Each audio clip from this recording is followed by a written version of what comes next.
विदेशी यात्रियों का विवरण से। सिकंदर यूनानी था, उसके साथ ही 3 इतिहासकार आए थे। ओनिसोक्रेटस, एरिस्टोबुलस, निरियाकस। ओनिसोक्रेटस, एरिस्टोबुलस, निरियाकस। स सभी के लास्ट में आ नी। ओनिसोक्रेटस, एरिस्टोबुलस, निरियाकस। सिकंदर के यूनानी था, उसके साथ 3 इतिहासकार आए थे।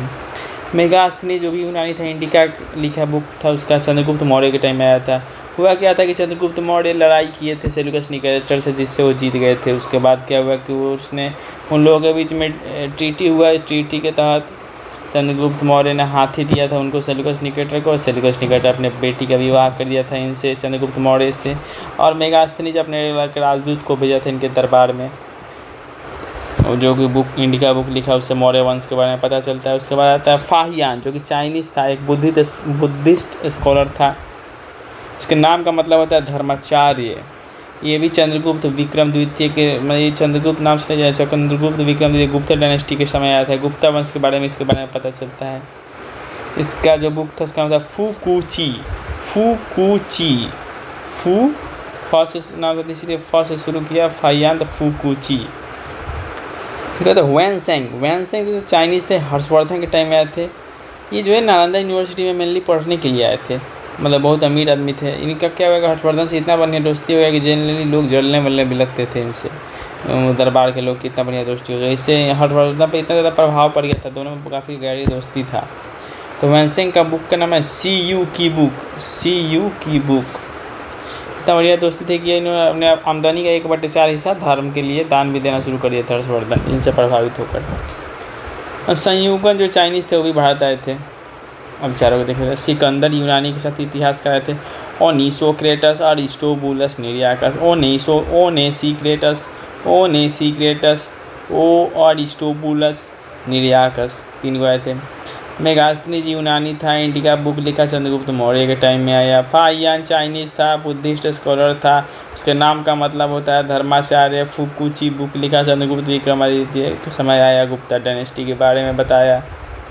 वैनसेंग चाइनीज़ था, हर्षवर्धन के समय आया। CU की बुक लिखा,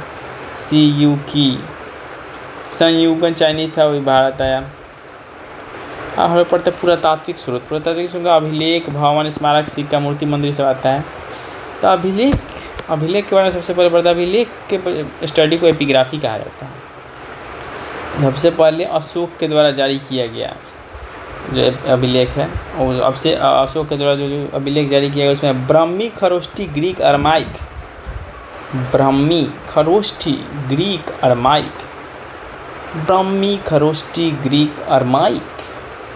लिपि और भाषा में का नाम है ब्राह्मी खरोष्ठी ग्रीक अरमाइक।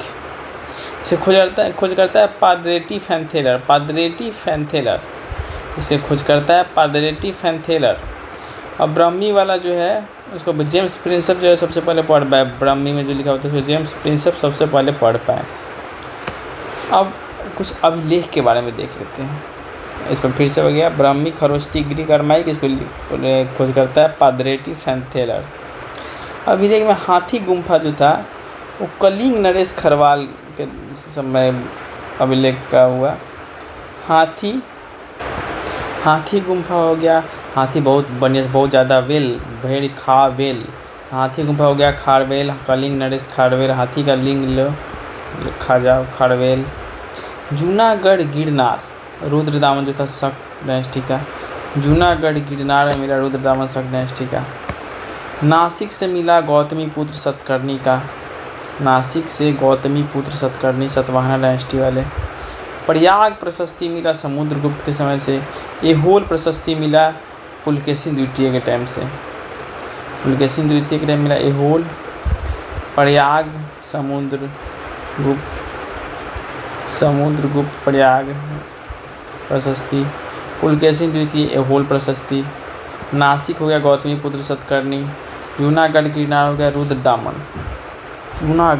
रुद्रदामन राजपूतों का एरिया टाइप लग रहा है। जूनागढ़ गिरनार में रुद्रदामन शक डायनेस्टी का। पढ़ते सिक्का के बारे में। सिक्का के अध्ययन को कहा गया न्यूमिस्मेटिक्स।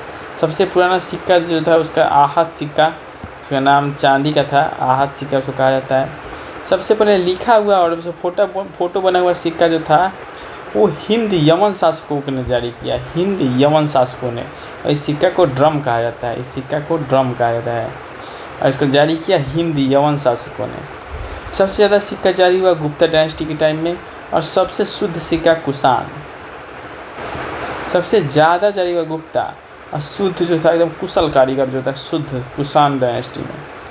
और मूर्ति मंदिर के बारे में मतलब मूर्ति का निर्माण सबसे ज़्यादा हुआ कुषाण काल में और मंदिर का निर्माण सबसे ज़्यादा हुआ गुप्त काल में। गुप्त काल में हुआ मंदिर का निर्माण और मूर्ति का हुआ कुषाण काल में। कुषाण काल में महात्मा बुद्ध को ईश्वर कहा गया, कुषाण काल में ईश्वर का दर्जा मिला।